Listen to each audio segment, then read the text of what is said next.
We Americans are aware of what's happening in Cambodia and South Vietnam because this country has a big stake there. But Bangladesh is a different case. There is no major American involvement or commitment there, nothing which approaches the needs of that young, impoverished nation. And so the memory of what happened there may already be growing dim in many of us. But what did happen there will never be forgotten by the people of Bangladesh, especially the women. It was in villages like this that the Bengali liberation struggle caught fire. And it was in villages like this that the Pakistan Army took its revenge. The villagers still speak of it, the men telling their stories of fighting, the children telling their stories of running and hiding. It is the women who are silent, women like Saira. She is 16 years old, a widow, and pregnant with the child of a Pakistani soldier. Like thousands of women throughout Bangladesh, she is carrying a child she does not want. She says that her husband was in the Mukti Bahini. He was a commander of the force, in the village. And this army people were looking for him, and they had broken into her house to take him away, actually. And when they were dragging him out of the house, she started screaming and protesting and crying, trying to hold back her husband.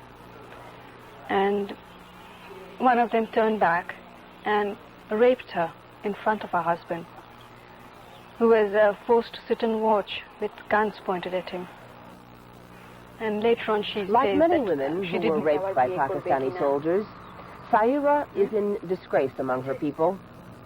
Her parents take care of her, but they are certain that no man will ever marry her. Since January, many of the women ravaged by the Pakistani troops have been living in this house. They're being cared for by a government-sponsored women's rehabilitation group. Almost all of the women here are pregnant. They are very young, some only 13 years old. In a few cases, their parents have abandoned them. In others, their husbands have rejected them. About 70 have had abortions, and those who have had their babies plan to give them away. Most of the girls here were held prisoner by the Pakistani troops in the army barracks. For weeks, each day and each night, they were forced to submit to whatever the soldiers demanded. This is Rushanara, 14 years old and 7 months pregnant.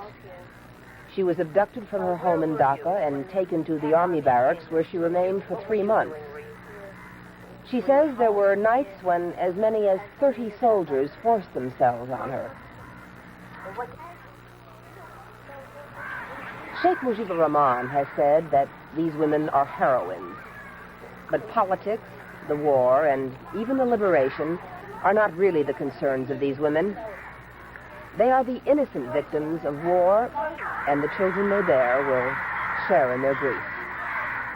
This is Liz Trotta, NBC News, in Dhaka, Bangladesh. Many of the soldiers who attacked those women are among the 100,000 Pakistani prisoners of war held by India. India has offered Pakistan what it calls unconditional talks